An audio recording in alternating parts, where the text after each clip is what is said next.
It is far too early for this. Hello everyone, welcome to Boho Bookworm and welcome to my Married at First Sight recap, episode 9, Yes Week. I am trying to smash this out before work today. Don't know if I'm going to be quite as funny without the wine-induced state I was in the other day, but I'll try my best. It's only 7 o'clock, give me a break.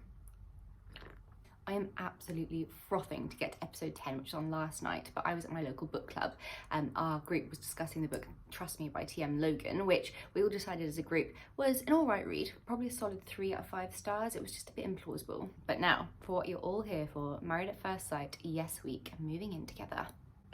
Bring on the chaos. Like I did last time, I will start with Whitney and Duca.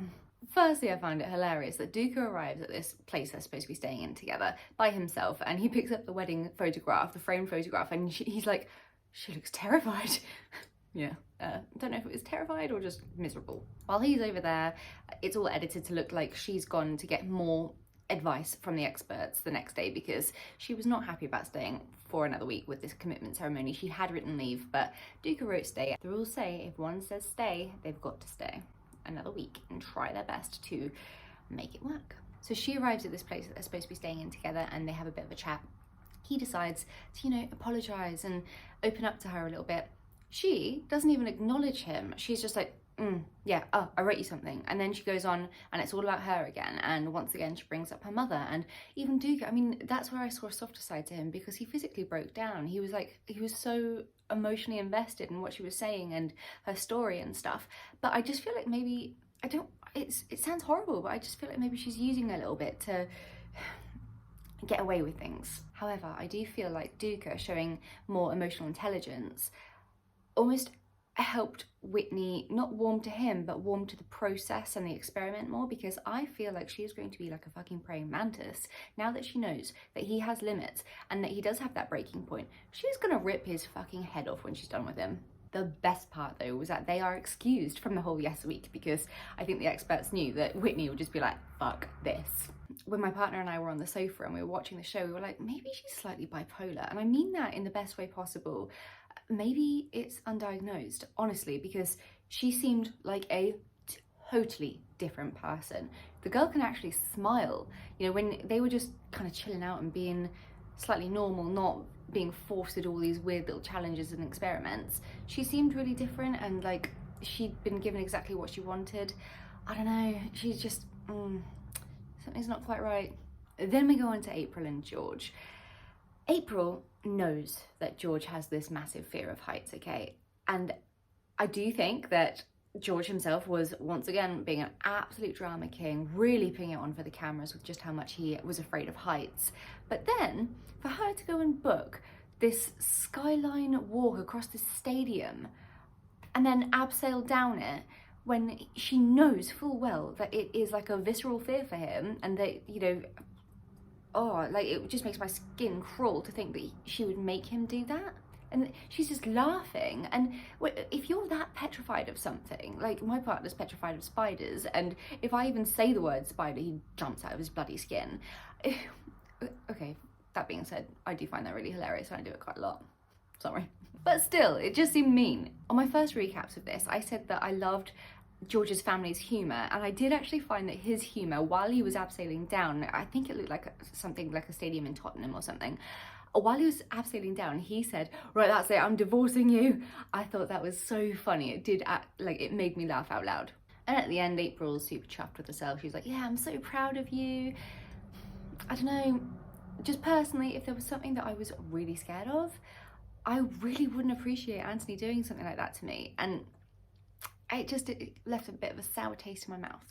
Then we get Zoe and Jenna, and Zoe's in charge. I think we've established with this couple that on a normal given day, Jenna is not going to be found at the gym, and Zoe is not going to be found in a vegan restaurant.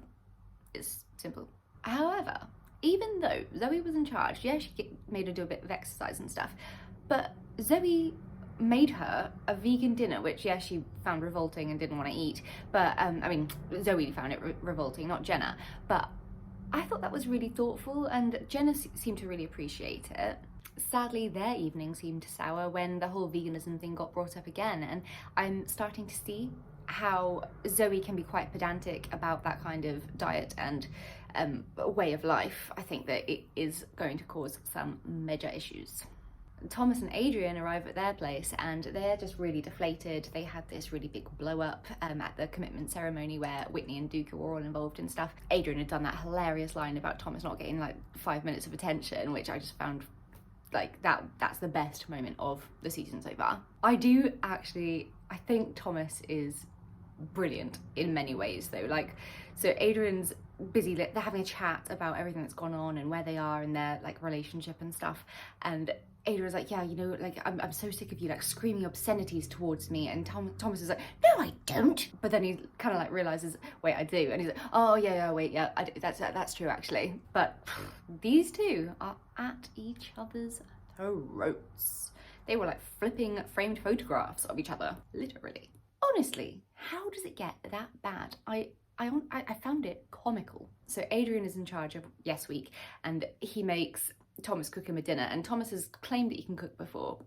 Clearly he can't. The poor person cremated everything. And Adrian was honest, he was like, yeah, this isn't great. But they found it funny and it kind of defrosted the setting. Then what I really liked was Adrian took Thomas out and Adrian stood up by the piano, I think, and he sang a song. And it was just quite sweet because I saw a different side to Thomas. It was a really like loving and supportive side that I don't think we'd really seen before. So yes, these two are quite up and down, but I'm thinking they might actually go quite far in this. On to Jess and PJ.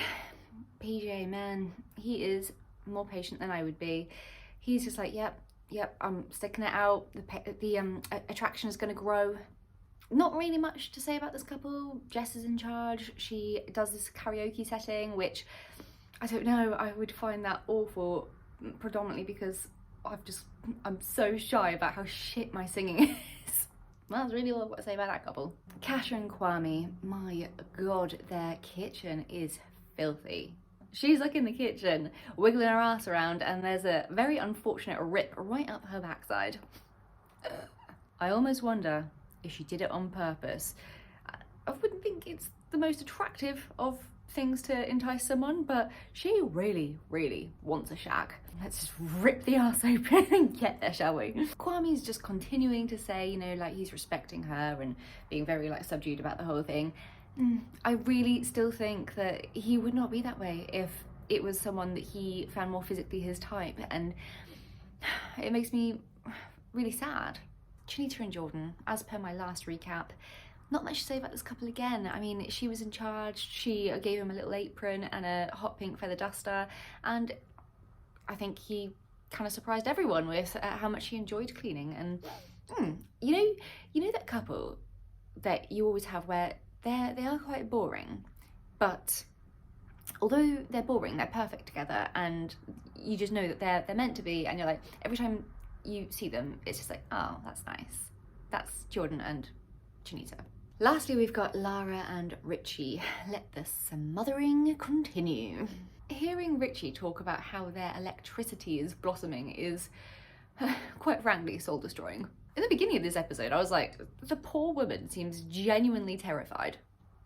This week, Richie's in charge and it's all about football. I think that the Sun might go back on liking Richie after Richie's little doggy style move that he did while on the football pitch. However, what I was not expecting at all was that she seemed quite into him while they were rolling around the football field, or he pounced on her and basically tried to... She was kissing him back, and I didn't see that coming, so who knows? Bit of a shocker. There you go, guys. So it's a shorter one this week, but I'm going to try and chunk it up a little bit. So because I didn't watch last night's episode, I'll watch tonight's and then maybe do like a double recap of episode 10 and 11 next. We'll see how it goes. But I hope you're all well. Let me know what your thoughts are on these couples as we continue to watch them explode on television. See you all next time. Bye.